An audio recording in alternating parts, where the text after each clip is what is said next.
네, 잡매거진 2부 시작하도록 하겠습니다. 먼저 취업을 위한 다양한 정보부터 여러분께 전해드리겠습니다. 이지연 캐스터. 안녕하세요. 이지연입니다. 아는 만큼 보이고요. 또 보이는 만큼 더 많은 기회가 기다리고 있겠죠. 알아두면 취업이 빨라지는 취업의 지름길 안내해드릴까 합니다. 오늘 두 가지 소식 준비를 해봤는데요. 먼저 첫 번째 소식은요. 해외 취업에 관심을 갖고 계신 분들께는 꼭 유용한 소식이 될 것 같습니다. 청년희망재단이 새해 첫 해외 취업 오프라인 멘토링을 진행을 한다고 하는데요. 재단은요. 오는 18일 해외 취업 이 오프라인 멘토 이 희망자 30명을 대상으로 현장에서 해외 취업에 꼭 필요한 현실적인 정보와 함께 전문적인 컨설팅을 제공을 한다고 하니까 참고해 주시면 좋겠습니다. 이 멘토로는요 K무브 활동을 하고 있는 김조혜 대표, 조혜 글로벌 컨설팅의 대표가 나선다고 하니까요 참고해 주시면 좋겠고요. 또 해외 취업 멘토링은요 해외 취업 특강과 1:1 멘토링, 그룹 미팅, 질의응답 등으로 구성되어 있으니까 이 내용도 참고해 주시면 좋겠습니다. 신청을 원하시는 분들은요 재단 홈페이지를 통해서 신청하시면 누구나 무료로 신청 가능하다고 하니까요 참고해 주시고요. 해외 취업을 희망하는 청년들은요 꼭 한번 이 멘토링 서비스 활용해 보셔도 좋을 것 같습니다. 네, 두 번째 소식은 공모전 소식으로 준비를 해봤습니다. 2016 농촌진흥청 블로그 기자단 모집 소식인데요. 이번 기자단은요, 대학생과 주부를 채용하고 있다는 점은 좀 참고해 주시면 좋겠습니다. 대학생과 주부 블로그 기자단을 모집 중인데요. 경력을 쌓아서 포트폴리오를 만들고 싶은 대학생분들이나 또 블로그 활동에 자신 있는 주부분이라면 누구나 지원해 보시면 좋을 것 같습니다. 대상을 보시면 대학생 40명 그리고 주부 60명 총 100명을 모집하고 있고요. 접수 마감일은 1월 24일 일요일까지입니다. 자격 한번 보실 텐데요. 농업이나 농촌에 대한 애정을 가진 자라면 누구나 지원 가능하고요. 글쓰기 혹은 SNS 취재 활동 가능자 지원을 받고 있습니다. 오프라인 모임 참석 가능자 그리고 디지털 기기 사용 및 콘텐츠 제작이 가능하신 분이라면 누구나 지원받고 있으니까요. 신청 자격 내용을 좀 참고해 주시고요. 또 이번에 기자단으로 선발이 되면요. 올해 2월부터 11월까지 총 10개월간 기자로 근무를 하게 되겠습니다. 요청 시에 활동 확인서도 발급 가능하다고 하니까 알아두시면 좋겠고요.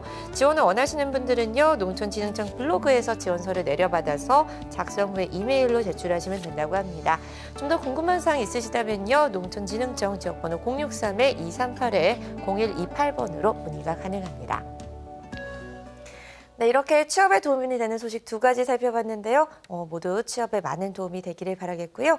지금까지 살펴보신 공모전 소식 그리고 또 취업 특강도 한번 챙겨보시면 좋을 것 같습니다. 네, 잡매거진 2부 계속해서 이어가도록 하겠습니다. 이번 시간은요, 이 직업 선택에 관한 다양한 진로 지도 방법을 여러분께 소개해드리는 시간입니다. 함께해 주실 아주 오랜만에 잡매거진을 찾아주신 커리어노트의 정철상 대표님, 안녕하세요. 안녕하세요. 여러분들 취업 한파로 어이가 없으셨죠?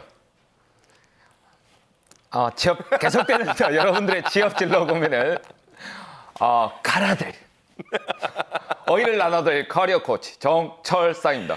예, 반갑습니다. 정말 어이없는 인사. 예.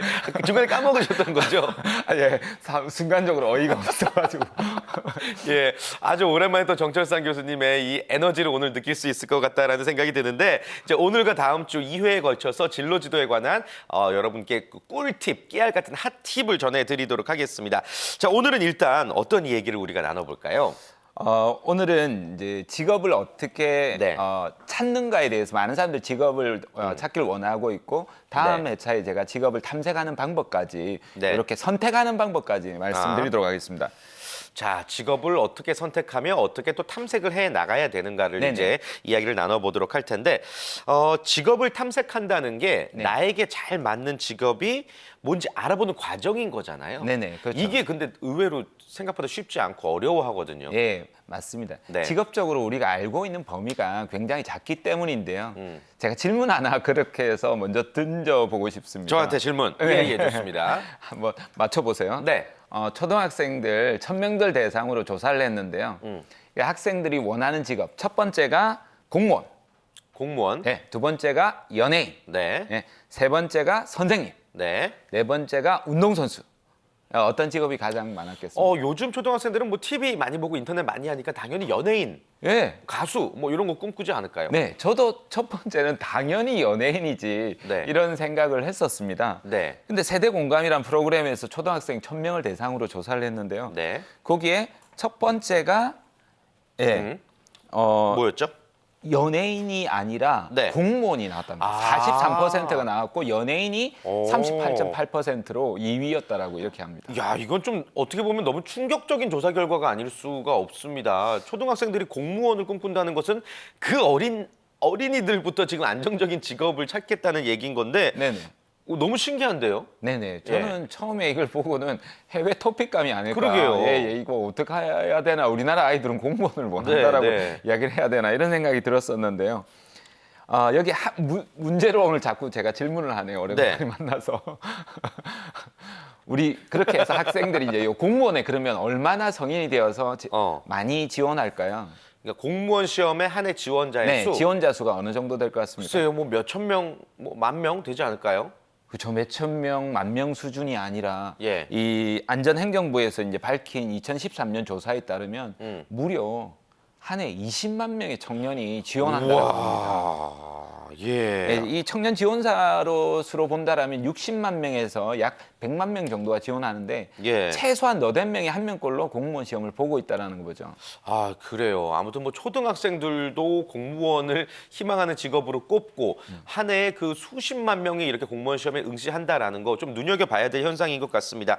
안정적이기 때문에 이렇게 많이들 지원을 하는 거겠죠. 네, 무엇보다도 아무래도 경제 상황이 어렵고 이러다 보니까 좋은 기업을 다니시다가도 공무원 시험을 준비하시는 분도 있고 공부 좀 하신다 싶으신 분들은 요즘 공무원 시험을 준비하는 경향이 있습니다. 네.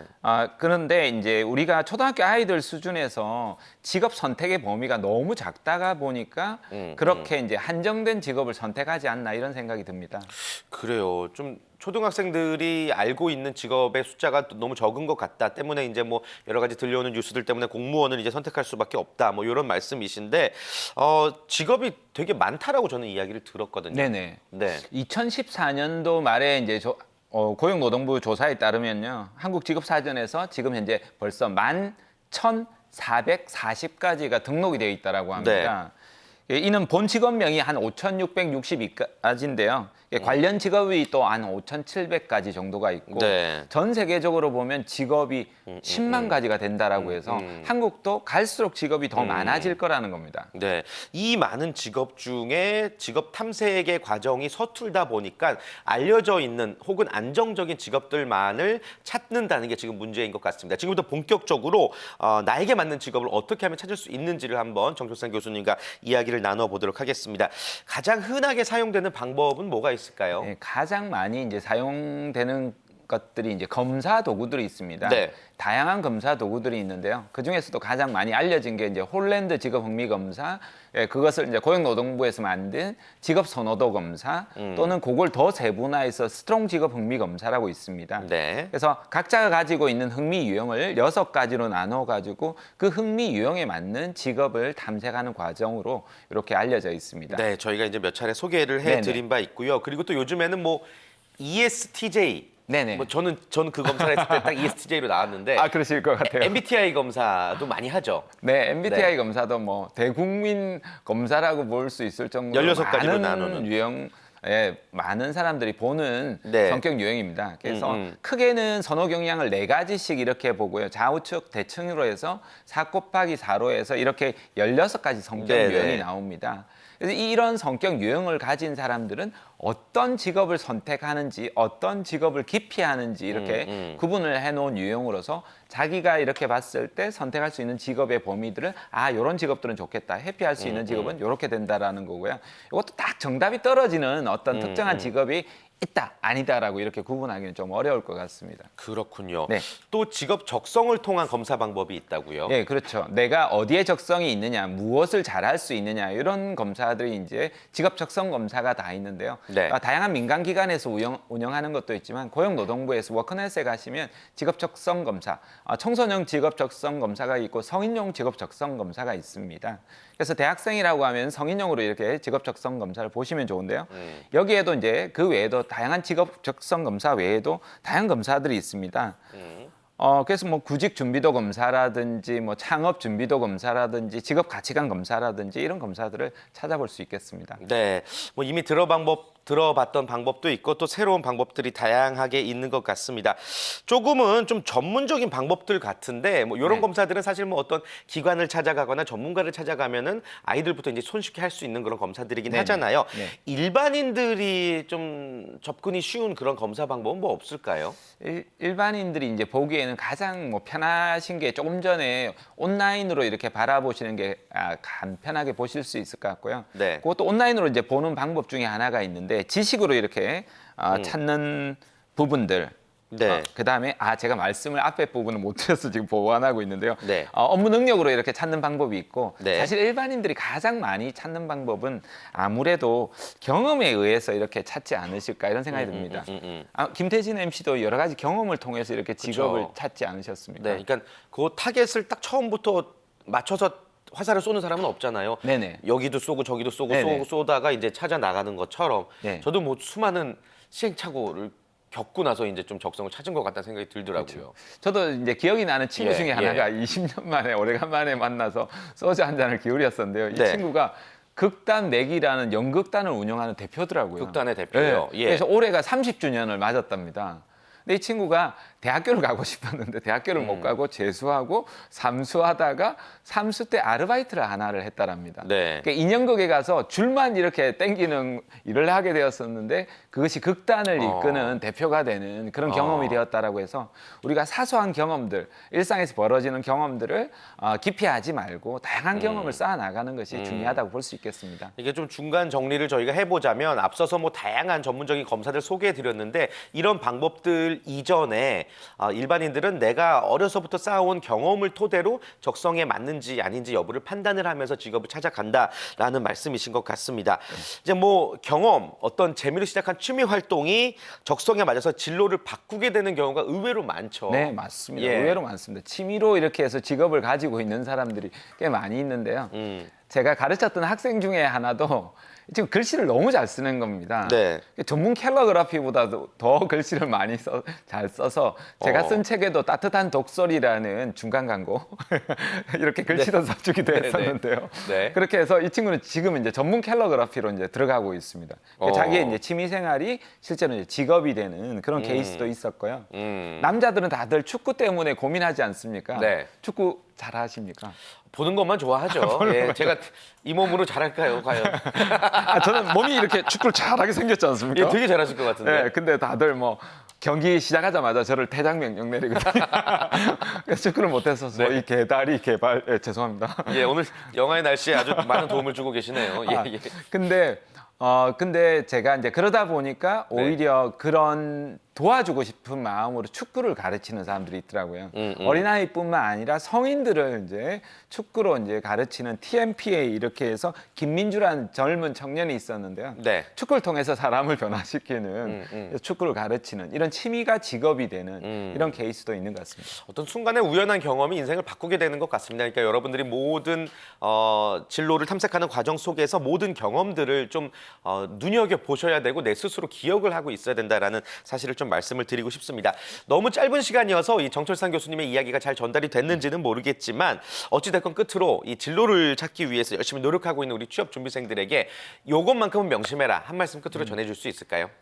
너무 정해진 틀을 안 짜셨으면 좋겠습니다. 디자이너는 이렇게 해야 된다, 아나운서는 이렇게 해야 된다, 기획은 이렇게 해야 된다, 대기업은 이렇게 들어가야 된다, 첫 직장은 이래야 된다, 첫 직업은 이래야 된다라는 그런 고정적인 개념을 떠나서 다양한 시도를 통해서 자신만의 전직을 찾아나가라! 이렇게 조언드리고 싶습니다. 아, 좋습니다. 자신만의 천직을 찾아 나가라. 좋습니다. 그 과정이 여러분들에게 꼭 열매로 보답이 되기를 바라겠습니다. 오늘의 진로교육 정철상 교수님과 함께했습니다. 고맙습니다. 감사합니다. 처음에는 제가 제가 정확히 무엇을 좋아하는지 그런 쪽으로도 상담을 해주실 줄 몰랐고 그래도 적성검사나 이런 거 전문가들 좀 의견 들어가지고 제가 하고 싶은 일에 제가 잘 어울리는지 원래 갖고 있는 성향도 알 수 있게 돼서 좀 더 구체적이고 시야를 넓히게 되는 계기가 됐었던 것 같습니다. 도움이 너무 많이 됐습니다. 나이 또래의 진로를 아직 못 찾은 사람들이 많은데요. 친구들한테도 추천해드리고 싶네요. 직무를 찾아라. 파이팅! 딱 맞는 적성으로 평생의 직업으로 직무를 찾아라.